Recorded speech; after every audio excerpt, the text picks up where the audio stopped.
Hi hello నమస్తే, welcome to కరికింగ్ Satish. ఈరోజు చేయబోతున్న రెసిపీ పెరుగు బంగాళదుంప. దీన్నే దహి ఆలు అని కూడా అంటారు. ఎలా చేసుకోవాలో వీడియోలో చూసేద్దామా? చిన్న సైజు దుంపలు తీసుకున్నామండి.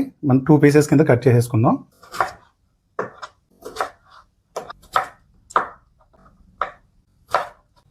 ఆనియన్స్ కట్ చేసేసుకుందామండి. చిన్న చిన్న పీసెస్ కింద కట్ చేసుకోవాలి ఆనియన్స్ కూడా.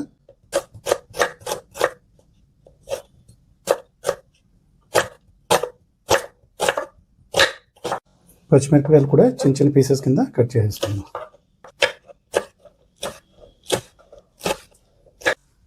అల్లం కూడా కట్ చేసేసుకుందాం.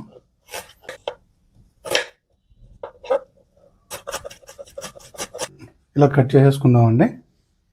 2 కప్పులు పెరుగు, 1 టీ స్పూన్ ధనియాల పొడి, 1 టీ స్పూన్ జీరా పొడి, 1/2 టీ స్పూన్ పసుపు, 1 టేబుల్ స్పూన్ కారం, 1 table spoon garam masala, 1 table spoon kasuri methi.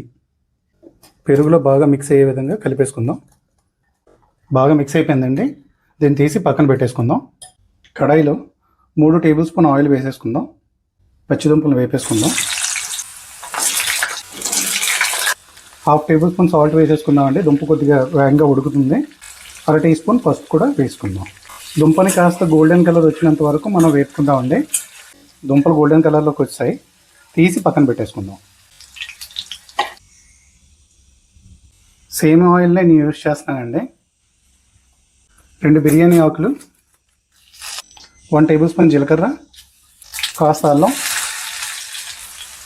కొద్దిగా ఇంగువ, ముందుగా కట్ చేసి ఉంచుకున్న ఆనియన్స్ కూడా వేసేసుకుందామండి. పచ్చిమిర్చి వేసేసుకుందాం. టేస్ట్ తగ్గ సాల్ట్ వేసేసుకొని బాగా వేపేసుకుందాం. ఆనియన్స్ గోల్డెన్ కలర్లోకి వచ్చినంత వరకు వేసుకుందామండి. ఆనియన్ గోల్డెన్ కలర్లోకి వచ్చాయి. ఇప్పుడు మనం ముందు తయారు చేసుకొని ఉంచుకున్న పెరుగు మసాలాని వేసేసుకుందాం. మసాలా నుంచి ఆయిల్ సపరేట్ అయినంత వరకు ఉడకనిద్దాం. మసాలా నుంచి ఆయిల్ సపరేట్ అయిపోయిందండి. బాగా బాయిల్ అయిపోయినట్టే. ఇప్పుడు మనం ముందుగా ఫ్రై చేసి ఉంచుకున్న బంగాళదుంప ముక్కల్ని వేసేసుకుందాం. వేసుకొని బాగా మిక్స్ చేసేసుకుందామండి. కాసేపు మూత పెట్టుకొని 5 నుంచి 10 నిమిషాల పాటు ఉడకనిద్దామండి. చూసేద్దామా ఎలా వచ్చిందో? చాలా బాగా వచ్చిందండి. ఇప్పుడు చివరిగా 2 చేతులతో ఇలా నలుపుకుంటూ కసూరి మేతి వేసేసుకుందామండి.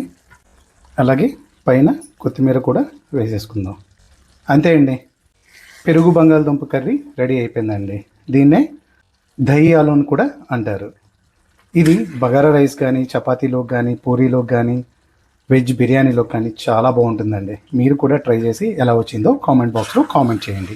మీకు ఈ వీడియో కానీ నచ్చితే లైక్ చేయండి, షేర్ చేయండి, సబ్స్క్రైబ్ చేయండి. వీడియోను మాత్రం స్కిప్ చేయకుండా చూడండి. Thank you.